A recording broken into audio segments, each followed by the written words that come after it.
Hello dear students, welcome my channel. Students, आज दिनांक 1 अप्रैल 2023 को जो 11th क्लास का आज फर्स्ट पेपर हुआ है फसल उत्पादन का, उसका संपूर्ण सॉल्यूशन हम आज इसमें देखेंगे कि कहाँ पर कौन सा प्रश्न का कौन सा उत्तर रहने वाला है, कौन सा प्रश्न का उत्तर आप करके आए हो। तो ध्यान दीजिए, आप जल्दी से मिला लीजिएगा कि आप में इसमें कौन सा आप करके आए हो। तो सही है, शुरुआत करते हैं सही विकल्प से। तो सही विकल्प हमारे ये हैं, पहला है हमारा, भारत के किस राज्य में सोयाबीन का सबसे अधिक उत्पादन होता है। तो इसका स्टूडेंट्स, इसका सही आंसर है मध्य प्रदेश। नेक्स्ट क्वेश्चन है आपका हमारा, फसल उत्पादन एवं पशुपालन साथ साथ करना क्या कहलाता है। तो इसका आ जाएगा आपका मिश्रित खेती। थर्ड क्वेश्चन है हमारा, किसी फसल की दो लाइनों के बीच दूसरी फसल उगाने को कहते हैं। तो इसको अंतर्वर्ती खेती होता है। चौथा क्वेश्चन है हमारा, दो या दो से अधिक फसल को एक खेत में एक साथ उगाने को कहते हैं। तो इसको मिश्रित फसल कहते हैं। पांचवा क्वेश्चन है हमारा है, मृदा क्षरण एक प्रक्रिया है। तो ये भौतिक प्रक्रिया है, ध्यान रखना, भौतिक प्रक्रिया। पांचवा है हमारा है, मिट्टी पलटने वाले हल्के कुंड का आकार होता है। तो इसका सही आंसर है एल आकार का। चलिए आगे बढ़ते हैं। अब आ जाते हैं हम खाली स्थानों की तरफ। तो खाली स्थानों की तरफ हम देखते हैं। तो खाली स्थान हमारा जो पहला जो प्रश्न है कि ज्वार कौन सी कुल का पौधा है। तो ये आएगा आपका पोएसी, इसका आपका आ जाएगा पोएसी। नेक्स्ट है हमारा, टिक्का रोग की प्रमुख फसल कौन सी फसल का रोग है। तो इसमें आ जाएगा आपका मूंगफली। थर्ड नंबर का क्वेश्चन हमारा, भारत में हरित क्रांति के जनक खालिस्तान है। तो इसमें आ जाएगा डॉक्टर MS स्वामीनाथन। चौथा क्वेश्चन हमारा है, शुष्क खेती की प्रमुख समस्या है। तो इसमें आ जाएगी आपका इसमें आ जाएगा आपका नमी संरक्षण और उर्वरता की समस्या, ये आ जाएंगी। वैसे सभी सही ज़्यादातर है आपका नमी संरक्षण है। पांचवा है हमारा, भारतीय दलहन अनुसंधान केंद्र खालिस्तान में स्थित है। तो इसमें आ जाएगा आपका कानपुर। छठवा है हमारा, योजना आयोग की स्थापना वर्ष में हुई थी, कौन से वर्ष में हुई। तो इसमें आ जाएगा 1950, यानी 15 मार्च 1950 में इसकी स्थापना हुई थी। चलिए आगे बढ़ते हैं जोड़ियों की तरफ। तो जोड़ियां हम देख लेते हैं। जोड़ियों में हमारा क्या, आप जोड़ी लगा कर आए हो, मिला लीजिएगा इसको।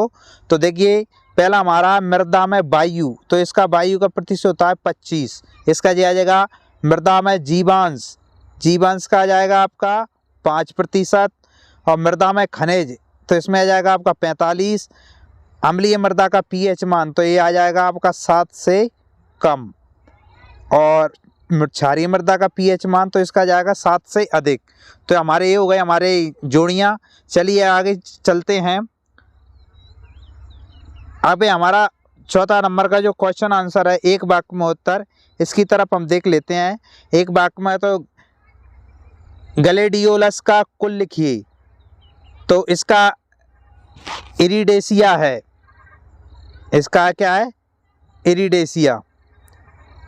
अगला है हमें, डहेलिया का जन्म स्थान कहाँ पर है। तो इसका आ जाएगा आपका मैक्सिको और मध्य अमेरिका। चौथा है हमारा, भारत का सर्वाधिक सिंचित राज्य कौन सा है। तो इसका सही आ जाएगा उत्तर प्रदेश। चौथा हमारा है, पानी में पौधों को उगाने की विधि क्या कहलाती है। तो इसको हाइड्रोपोनिक्स, इसका सही क्या आंसर क्या है, हाइड्रोपोनिक्स।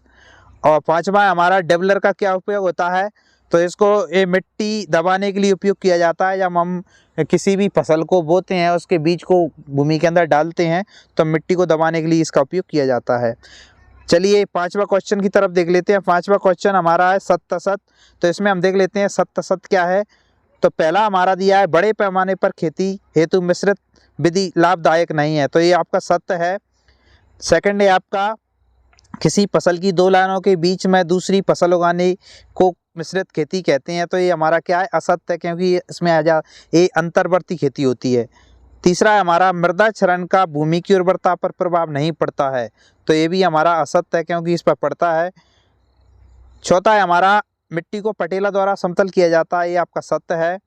पांचवा है आपका, गृहवाटिका मनोरंजन और व्यायाम का अच्छा साधन है। ये आपका सत्य है।